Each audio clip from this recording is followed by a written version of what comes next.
is to attract tech startups from anywhere in Asia to come and set up their European physical entities kind of in London. And it's one of the fastest growing tech startup areas. It has special government tax breaks, etc., for companies set up there. So just on our doorstep, and because of the relationships that we have in terms of advising the Docklands in terms of their redevelopment, we are able to, again, make good introductions for students who want to get some work experience, perhaps go on and apply for jobs within the tech industry as a whole. So again, marrying that quality education along with future industry options in terms of how students develop their career and move on in their own personal, professional development once they leave us. It's truly career-led university, especially the thing which you have said that East is new tech hub. I have witnessed that the development in East of London is, especially in the last 10 years, it's been impressive. And yeah, and yeah, it sorry, is very much just the start. I would also like to stress you on Canary Wharf, like how it is business hub and what are the benefits of living near Canary Wharf, because there's not a lot of Indian students know about.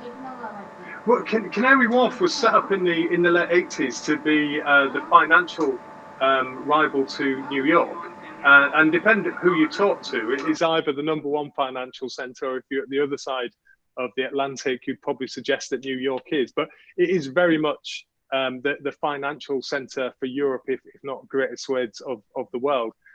Most of the big financial companies, banking organizations, accountants, etc., have their European headquarters based in Canary Wharf. And again, where are we? We are based in the Royal Docklands, which is, an extension of Canary Wharf, which I can literally see from my office. So just being in that vicinity, and again, being an advisor to the government on the development of the historical Docklands area, means that we are very much in contact with all of the major business entities, whether it's in the digital space, whether it is in the financial space, and most of you, if you're aware of technologies, that London is one of the centres, global centres for fintech, because of its association with the financing industry, global financing industry. So again, London is a fascinating city, and I think people refer to it as being, for those interested in fashion, it's the global fashion capital. It's one of the fintech centers in the world. It's a financial capital. It's a global business capital. So in these times where, again, we have challenging times, what are the most resilient cities? The big global players, and that's exactly what London is. And there are so many exciting opportunities, and there will be further opportunities that arise from the shake-up in the global economy and what that means to students. Right. So London is financial capital of the world, and then Canary Wharf is financial capital of London. Absolutely, yeah. So yeah, that's very exciting, especially for all the students who are looking for jobs. So you can see that you can compare it with Mumbai of India. Like, you get a lot of opportunities to get jobs, especially in Canary Wharf, and UEL is just, I think, 100 meters away from that. Yeah, absolutely. And London is it's the startup capital of Europe, and it's one of the biggest investors, where foreign investors invest a lot of money into startup companies based in London. So again, for those young entrepreneurs that really want to go out and not just join a corporation, but start a corporation, you're going to meet lots of other people who have come to London for that same purpose. They realize what a centre it is for startups, whether it's in the tech industry, business, whatever industry it may be. And there's good financing for that. It's a great opportunity to network. It's genuinely, I mean, for those that have spent time in London, it's a genuinely exciting city to be in. And I think whatever your interest may be, whatever your profession or future profession may be, London is one of those few cities around the world where you're going to meet other people that have that very focused, same outlook as you, that you are going to be able to network with and maybe do exciting things together in the future in terms of, developing new businesses, thinking of new ideas around, kind of digital platforms, etc. It's a genuinely creative city, and it's an exciting city. True. So let's get specific with the UEL and intakes. So we're getting so many questions from students who are asking they have taken admission in UEL for April intake. They got the Mhm. visa, but it's now expired. Especially the sticker visa is now expired. What options do they have? Well, they have until, and we have sent a number of communications out to these students. So I would advise them just to go back into their inbox, maybe into their spam folder, and just have a look for the instructions that we've given. And what you can do now is you have until December the 31st to go online and put in your new course start dates online, and you will be issued with a new travel vignette. So that's the sticker that has currently expired, and that will give that will include your new course start date. And the other thing that is really good for these students, you will have 90 days to travel, not the 30 days you were originally given. So this is about this is about just following the instructions that we've given, or even contacting one of our in-market recruitment team who will be able to guide these students step by step what to do. But the changes of no additional cost to the student. You do not have to submit any new paperwork around finances or TB certificates, IELTS, etc. You just have to put your new data in online, and you'll receive the new travel vignette. And I'd like to point out, because it took a lot of lobbying from especially my colleagues on the University Executive Board with different organisations in the UK to get this concession arranged, because originally the feedback from the Home Office was students will need to apply for a new visa, and we worked very, very hard to get this concession, which again is of no cost to the student. If you have your visa from May for April or May intake, you can use that for September. So I'd like to assure everybody of that point.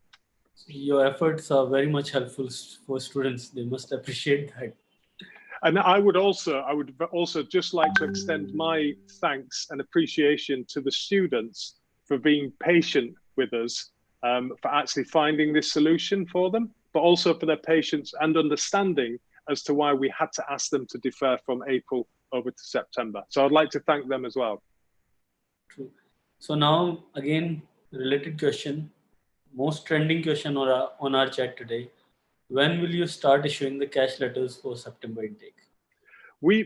So now we know that I think the 6th of July, the visa centres began to reopen in India.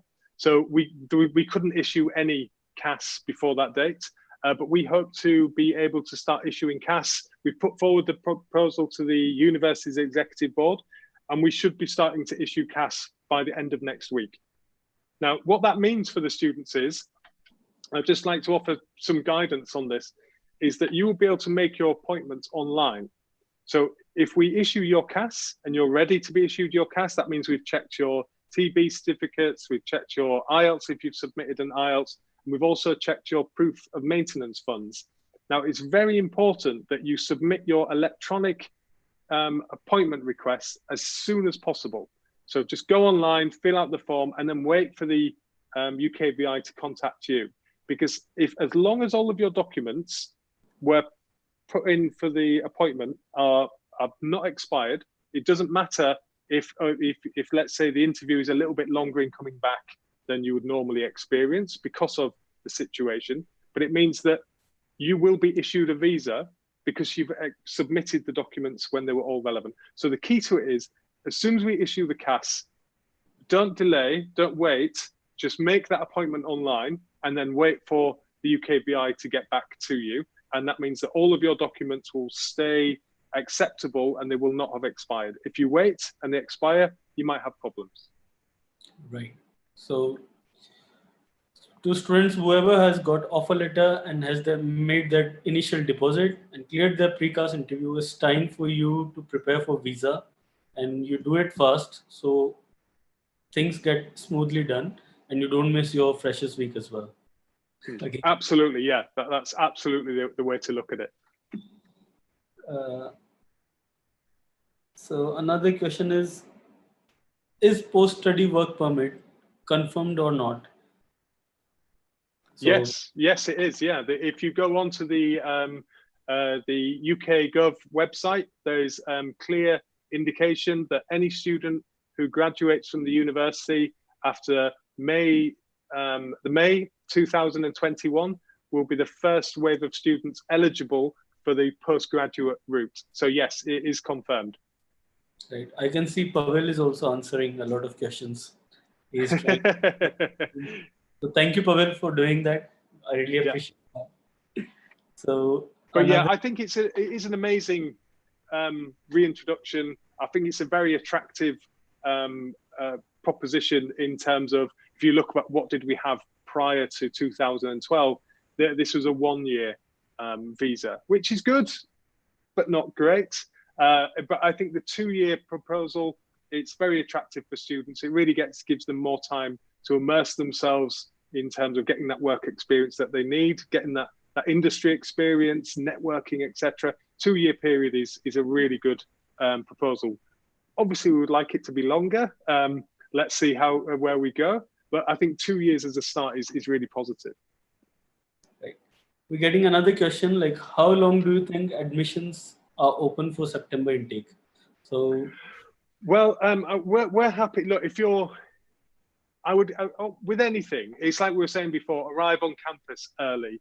If you want to go to the cricket match and get the best seat in the stadium, arrive early. If you want to go to the football match, the same, arrive early. If you really want to apply for the program, get your qualifications together, get your supporting documents, fill out the application with our colleagues at Meridian, send that in, and we will process your application. If we get past the deadlines, which we are looking to extend, and we're in communication about this now, but you send an application that is complete, and we think this student can move to unconditional offer straight away, then we will still get you through. There's always a level of flexibility. But as with anything, to get the most out of a situation, to get the place on the course that you really want, apply as early as you can. right. So the key is start your application as soon as possible. If you need any information, just send an email to application01@meridian.org and we'll help you with all your queries. Another question we are getting is, what are the placement chances, or what is the percentage of getting placement after finishing a degree in UEL? Well, there's every chance, and it's the same as anything. And like we were talking about before, Right. use the services, embrace the situation. Don't just go into a class and attend. Go in and really, really engage in the class. The more you take from the services we provide, whether it's academic or supporting services, the better prepared you are for that placement year. You will find a placement. Again, we've talked about the different challenges around the global economy, but if there is one city in the world where you will not worry about finding a placement of some shape or form, it's going to be London. If you're outside of London, could be more challenging, but London is a global business center, and new opportunities and new industries will rise, others will change, but London is a place where you will find a relevant working opportunity. So again, take as much as you can, engage with the academics. Learn from them. They're there to share experiences, and they're there to share knowledge with you and skills that you will really need to be prepared.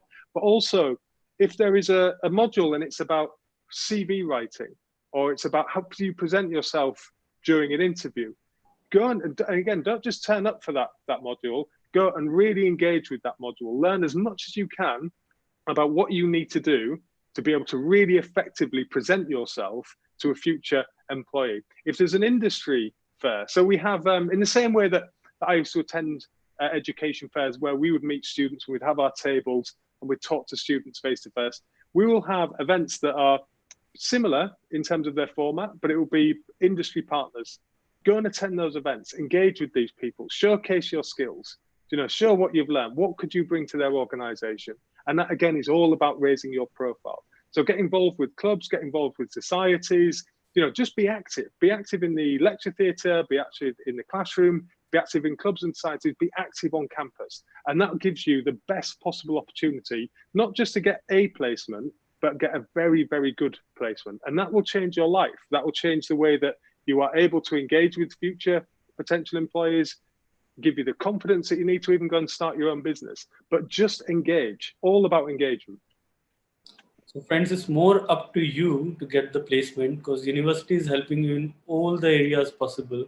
Especially you have heard that how Amazon is have done a contract with university, and how Amazon will prefer the students from UEL. It's situated in London, so a lot of chances of getting employment. Now, the another question we are getting, Dan, is I can see a lot of news about it as well. We have heard that 13 of the UK universities are going bankrupt. So, any comments on that, and are Do you UELs know? on that? I don't have any. I think look, we don't know. There was a report that was written that said that up to 13 UK universities were potentially under threat. If you look at those universities that are probably under threat, they are those universities that do not have their own assets, are probably small franchise colleges, universities. But if you look, we are not one of those universities. I think that's what we're A trying lot to of say. students are getting worried about. Yeah, we literally we are sat on some of the most prime real estate anywhere in London in terms of the Docklands areas that we occupy, and that's an expansive piece of land. We also did some refinancing quite recently that raised over £100 million for the university. So I would like to say that we are in a very strong and secure situation. Could I speak on behalf of other universities? Unfortunately, I cannot, because I don't know about their situation. But I would really, really like to assure students that are thinking about joining us, the University of East London is not one of those universities that are possibly under threat. Because this brings concern in a student's mind that if universities in UK are going bankrupt, so they kind of take a back step. But I don't think that is because of any issue. Like there must be other issues with those universities going bankrupt, and it's not even yet confirmed that they are going bankrupt. It all depends on a particular university's business model and what have they maybe overly depended on rather than having a more balanced business model. But it's difficult to speak for any other institution.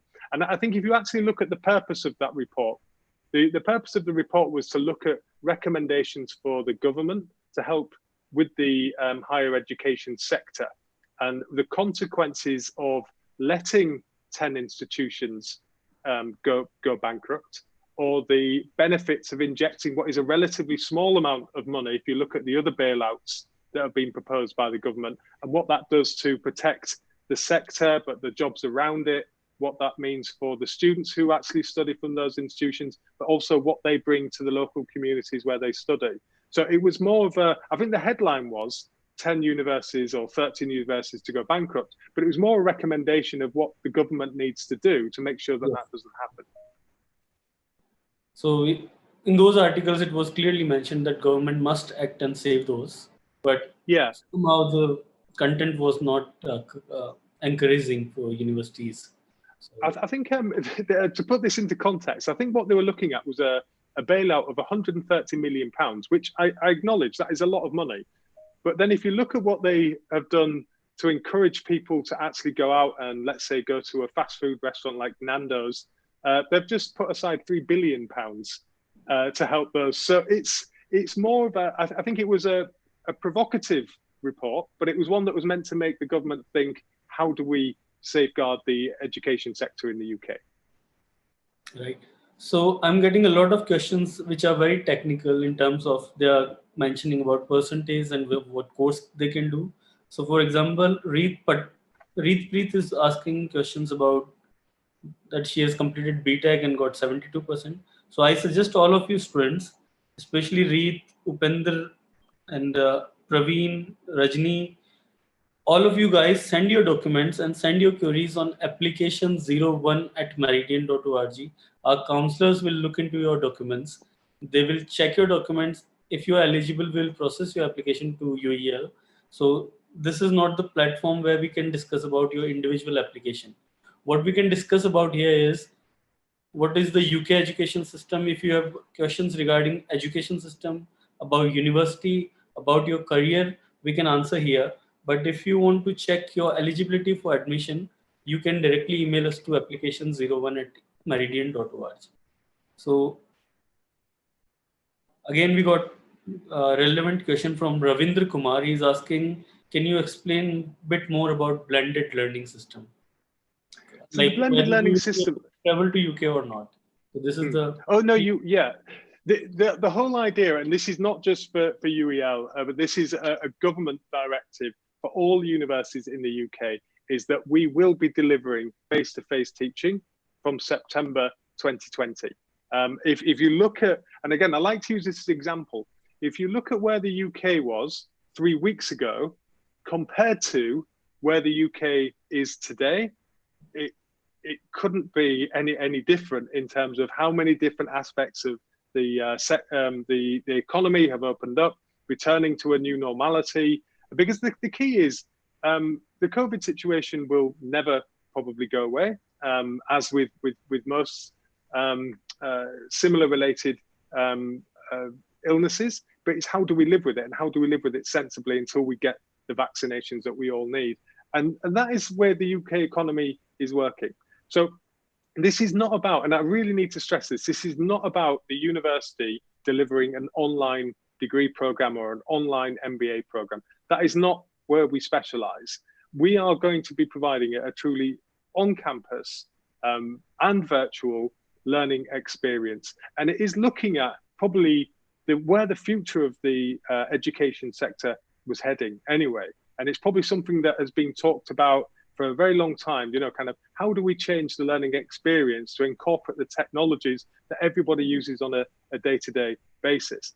And this is really just an advancement or an evolution in teaching that has probably been needed for quite a long time. So we would like to assure the students, if you arrive, you will have the best of both worlds. You will have that on-campus physical learning experience, but you'll also be combining that. And I think there's many ways to look. Just one example I'll give you with that best of digital learning or digital space. So if you think, as many of our students, when they come, they want to study, but they also probably need to work part-time while they study. And probably they have to then look at how do they fit that around the kind of weekly learning pattern and what their commitments are. With the digital learning and dual learning, that means that you can study through some of your lectures at a time that is probably more convenient to allow you to get that better balance of the two options, and then be on campus when you need to be on campus to do the things that you want to do on campus. Because I think maybe there is a lot of romanticism of what it is to sit in a lecture theatre with 300 other students trying to listen to the lecturer and be able to engage with the lecturer. And that probably is just that, it's romanticism. So if we can improve that learning experience and do that in a digital space, but then give you all of that face-to-face support that you need, and that cultural experience by being on campus in a different country and all of the benefits that gives you, then that's what we're going to do. And that's what we're going to do. And that's what we've invested a significant amount of money so that we can deliver it. So that we can deliver it, not just deliver it, but deliver it to its full capabilities. And that's what we plan to do. Well, honestly, I would prefer this blended learning rather than traditional if I would have given a choice. So thanks to COVID, in these terms, that we are trying to create something new which is much more useful and much more handy in terms of exactly. I mean, what do most students do when they go to a lecture theatre? They will put a dictaphone at the front so they can record the lecture and then go back and listen to it at a different time. So, you know, what we're going to be doing, so if you look at how the lecture will be delivered, there'll be a lecture, there'll be some links that the students can look for kind of pre-learning. So look at some of the ideas in more detail that are going to be shared during the lecture. They then can engage with the lecture live, or they can watch it later. But then we will have digital spaces that will be breakout groups, where there'll be different forums where students are going to be able to either talk again in real time, or actually post items and then look for feedback so they can engage together on the ideas that have been shared. It is genuinely very exciting, I think. And again, I keep saying this, but it's a much needed development for higher education, much needed. And I think students will really appreciate it. Yes, I believe so as well. I'm getting a really good question. I'm not sure where it has gone. Yeah. So Ryan Matthew, that is really interesting question, Ryan. Is there any chance in future that visa on online classes, so for example, rather than blended, we go online classes, will be rejected like United States right now? So you have seen the decision from Trump that go back if you study online. No, I think there's a very different administration in power in the US at the moment. And I think this is more of a political tool Yeah. rather than a strategic tool in terms of advancing American higher education, which is, a fantastic education system. We do not see that. And I think it's not me, we do not see that. If you look at the flexibility that the UKVI has implemented, which is normally seen, I mean, if I normally talk about the UKVI, it's more, the UKVI. But if I look what they've done over the last few months, they've been amazing. So they've allowed students to use a visa a vignette that has expired, and they can use that in September. They've put in flexibility, so anyone can start a program with their current visa from September, and they will have until the I think it's April 2021 to actually physically transition into campus. So let's say they can't travel, they can still do part of their program online, and then arrive up until April 2021. And still be able to join their program and physically be taught on campus. So there's lots of flexibility. And I think this particular government, whether you believe in their political persuasion or not, they do really value higher education and international students. And that's why you see all of this flexibility. So clearly, I don't have a crystal ball, but I think if we look at what has happened and the flexibility that UKVI brought into their decision-making process and their general processes all around, no, I do not see that happening. So if I can add on that, the government has changed last year, right? And since Boris Johnson came into power, Matthew, I can say that things have changed rapidly in terms of getting PSW done. So they promised that they will start post-study work permit. They have done that. They promised that they will do the Brexit. They have done that, and they are now going to introduce point-based immigration system. So by looking at all those things, you can see how friendly the current government in Britain is immigration friendly. So they love immigrants. They are most welcoming government, and they want to make global UK where everyone is part of the UK. If I'm right, then your comments on that, please. Yeah, absolutely. And I think if you look at so Joe Johnson, who is Boris Johnson's brother, he was the Minister for Universities, and it was his initial proposal to actually bring back the graduate route or the post-study work visa. And one of the first co-signers of that proposition was Boris Johnson, who then went on to be the Prime Minister later in that year. So yeah, I think it's understanding the value. If the UK is serious about Brexit and it wants to actually use its power, its genuine assets in terms of maintaining, a global presence, higher education is one of those. We have over 450,000 international students come and study in the UK every year. They come from all different parts of the world, and a significant number of those come to study with us from India. This generates £32 billion for the UK economy every year at a cost of probably around £3 billion. So you can understand the benefits of that for the UK. And it should be therefore something that we are very proud of and something that we make easily accessible to students who want to come and take advantage of the fantastic higher education system that we have here in the UK. So yeah, this is a government that understands that it is moving into a new world. It is moving out of its comfort zone of being part of the EU, and it wants to build firmer links with other countries from outside of the European economic zone. And India is one of those countries. And I'm sure that this new relationship we have, the accessibility of working visas, that's all going to help when they actually go on and develop a future trading agreement. So yeah, it's a great time. It's a really exciting time to come to the UK because they are looking to position the UK as a truly global player in trade, industry, education, etc. So we got Rohan Rahul. He got an interesting question again.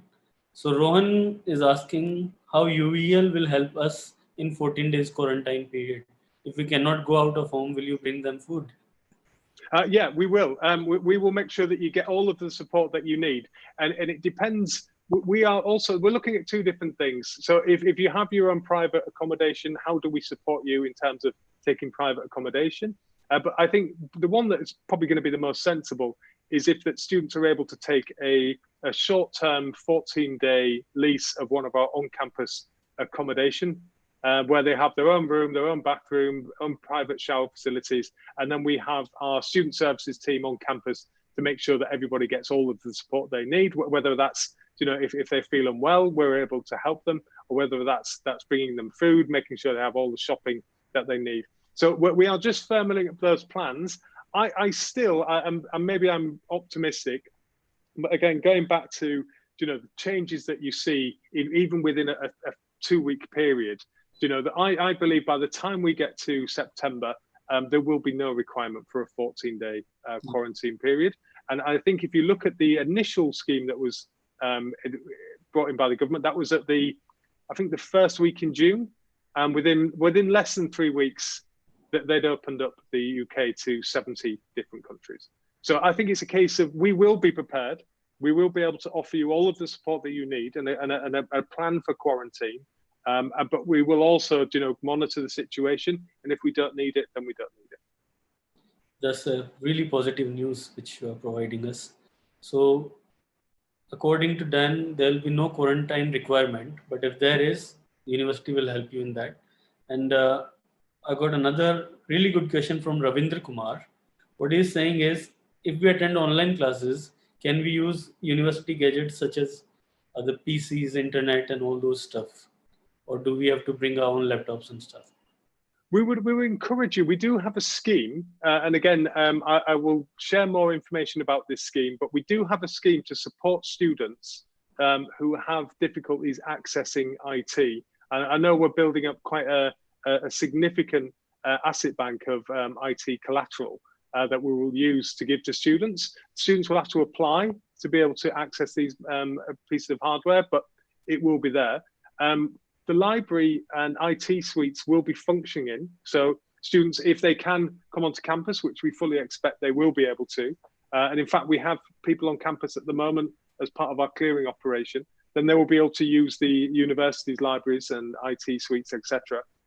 But again, we also recommend most students will have tablets, they'll have a smartphone, and the platform that we are developing for dual delivery is mobile first. So anything that you need to be able to access, you'll be able to access it from a mobile device as well. So we're not just developing something that is for a traditional laptop or a desktop computer. If you've got your smartphone, you'll be able to access these platforms as well. But again, we're here, it's like with anything, we're here to support our student community. And when we are considering all of the different, additional support mechanisms that students may need. So again, same with everything is about engagement. The more our student community engage with us, the more we can identify their individual needs in terms of support. And whether that's IT collateral, whether that's how to use, the research facilities that we have. As long as people engage, we can offer them personalized and very detailed support according to their particular needs. So just engage with us. Right. So I'll put some of the things in Hindi so they can understand much better.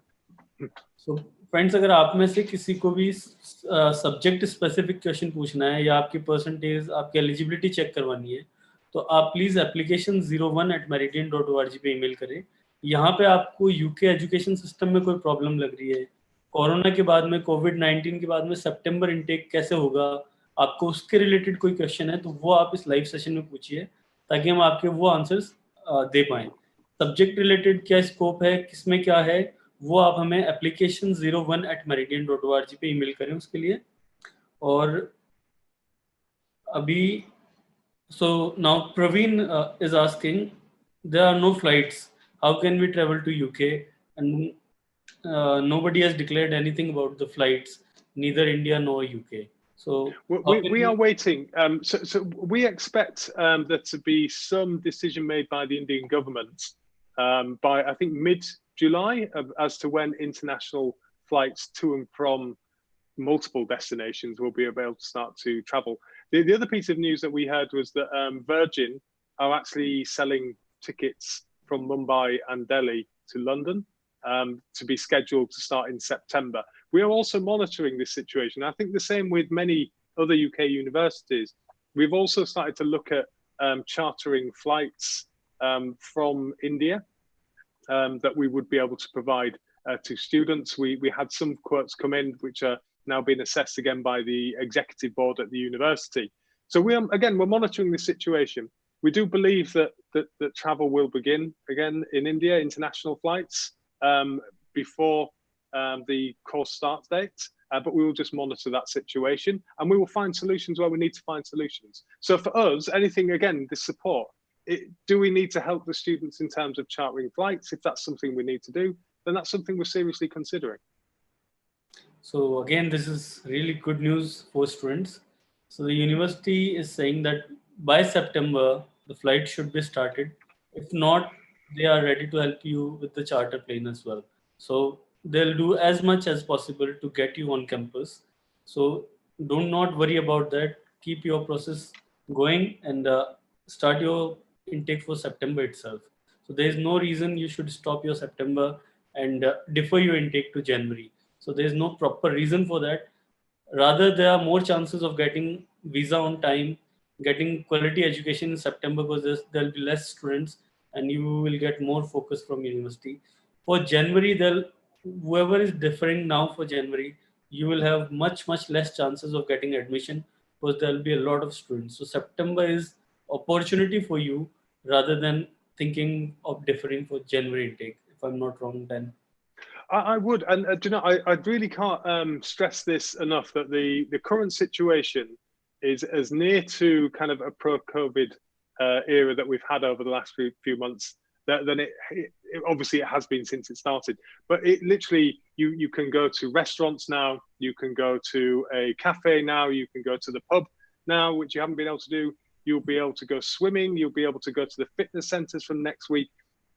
Unless there is, a genuine concern about traveling from India, if you want to come to the UK, you're coming to a very safe, biosecure campus. You're going to get the best possible education, but you're also entering into a society that has got over the very worst of COVID-19 and is returning very much to a new normality. And if that would be if you were to arrive today, if you think you won't be arriving until the end of September, perhaps the beginning of October, it's going to be a very different environment and very much further into that kind of re-emergence of being in a new normal, which is where we all need to be. We got a question from student Abhishek. Abhishek has applied in February or March. He has paid the fees and is very good student. He has passed his precast interview and everything. So he's asking UEL will start issuing cash by end of next week. So Abhishek, it will be started by end of next week, right? Yeah. Oh, absolutely. Yeah. I will forward. I'll make sure that we send out an additional communication to support that, but we will be issuing cash from the end of next week. Helal Hassan is also our student. He's saying charter service, very exciting. Yeah. I would like to be on the first one that comes over. But yeah, I think, again, it's all about, we are assessing the situation. How do we support our students?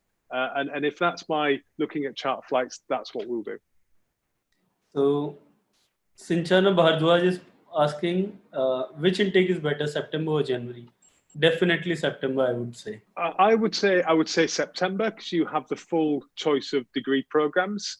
I think once we get into January, we run less degree programs, and that could leave you in a situation where you have to wait for a full year to actually begin your degree studies. I think the other thing that you need to look at is that the studying, especially during difficult economic times, becomes a very, very viable way to spend your time. Because job opportunities may be quite limited at home. Why not invest during that period in your education? Immerse yourself in your studies. Prepare yourself as best as you can for when the economy starts to take that really positive uptick. And that's what students should be thinking about. We're going to be able to provide you, again, a very safe, secure campus to study on. You're going to get all of the support you need and the very best in terms of your education. There is no reason to actually delay your start. It's a good time. It's an exciting time to start to study in the UK. Begin your studies, get the most out of that situation, graduate when everything is on that really positive uptick, and make the most of the skills that you've developed over that 12-month or even a 3-year period with us at University of East London. And I think that's a common message for all universities. We are here to welcome students, whether they're from the UK, from Europe, or international students. We are ready to offer you the very best service and the very best in education from September. That's true. So it's safe in September than in India, and then again the economy will take another year. So you can use that 1 year in your education, and while everything starts going positive, you can use that chance of getting a job. So September is the answer. Yeah, there's very exciting news. And then we got UV. He's asking, can we participate in sports in September? Yeah, so all team sports are now open and have been okayed by the government. I mean, some sports are already being played. Basketball has been okayed, tennis has been okayed, but cricket begins again this week. Football, all sports again can recommence and start training and start playing in matches. Right.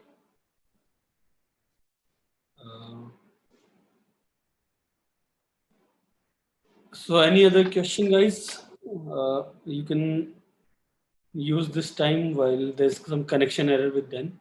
Oh, you back now? Yeah, sorry about that. No worries. So yeah, we're getting the same kind of questions. And what are the positive aspects of coming in September than Gen intake, keeping the current situation? Please answer this in terms of part-time jobs as well.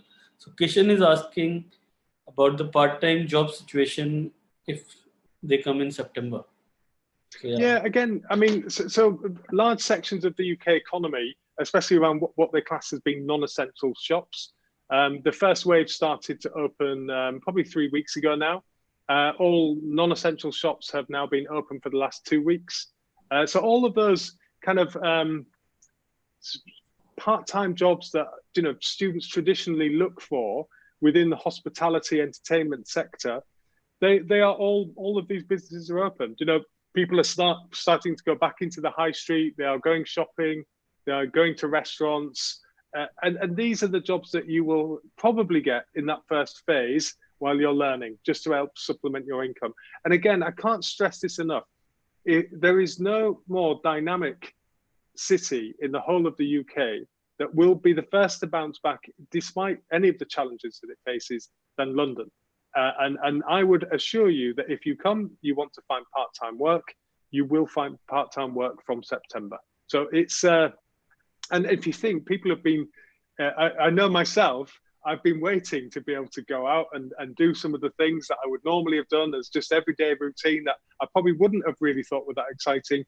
People on my street, during the lockdown period, there were several new businesses that popped up to actually be able to offer services, sell items, be able to do that in that new environment that they found themselves in. And that just shows you the innovation that people have.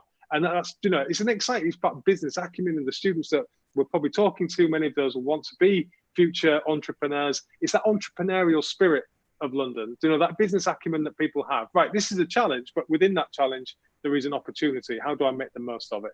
And yeah, so I wouldn't worry too much about the part-time job situation. And same with the entrepreneurial spirit you're saying. I would say if you start your own small business, any kind of business in London, there is success. Start with zero capital, start selling old stuff, do garage selling. Like this is in your student life, these things are really easy and you can make a lot of money out of it. And the great thing is, when you're on that truly international campus, there'll be other people who have got the same entrepreneurial spirit of you, but maybe thinking just a little bit of a different way because of their culture or their background. And it's how you then work together to bring those two different types of ideas together. And do start up your own business. Do just start buying and selling items on things like eBay to generate money. There's just so many opportunities. You're only limited by what you can actually imagine. And other people are there to help you imagine in a kind of a bigger and better way, I think. Yesterday, I was mentioning about this driving license important in UK. Like, if you get driving license in UK, you have no issues with jobs, especially in London. Like, if you got driving license, you got the job. It's that kind of thing, like part-time jobs. So if you want to do part-time jobs, get your driving license done, get your NI. Again, reach on time. You will get everything. Yeah, couldn't agree more. I've never driven a car in my life. But I couldn't agree more with that statement.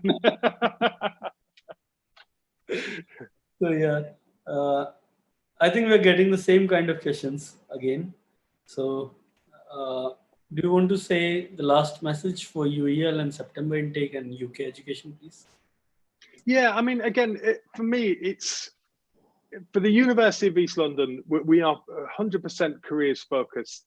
And again, I think our careers focus is not just preparing you for jobs now, but it's for the next 10, 15 years of your professional career and personal development. And there's never been a more kind of, I think, important time to make a choice in terms of where you're going to study and the type of professional career you're going to enter into. And we are going to put you in an environment that will allow you to really develop, you know, the career skills, job skills, professional skills that are going to be in demand for industry 4.0. So yes, this is a challenging time, but as with anything, it brings forth great opportunities in a kind of a rapidly evolved way.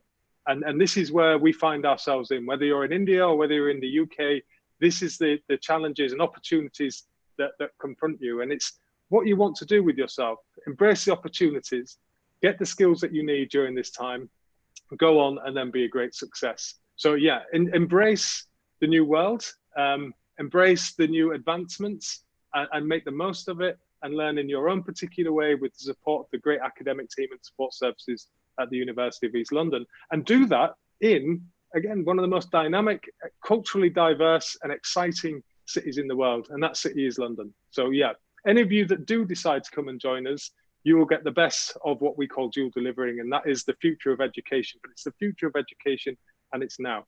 And we really look forward to welcoming you on campus, face to face at the University of East London in September 2020.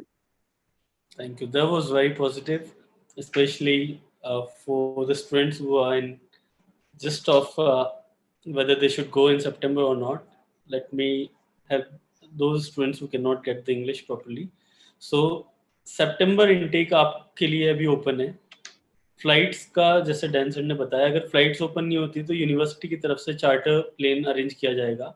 और साथ ही साथ आपके लिए सबसे अच्छी opportunity है कि अभी सारी इकोनॉमीज डाउन है. तो अगर आप इस एक साल को यूटिलाइज करते हैं और इस एक साल में अपनी एजुकेशन कंप्लीट करते हैं, पार्ट टाइम जॉब्स की कोई कमी नहीं है यूके में, तो जैसे ही इकोनॉमी पॉजिटिव होने लगती है आपके पास ज़्यादा अपॉर्चुनिटीज़ है जॉब्स लेने की.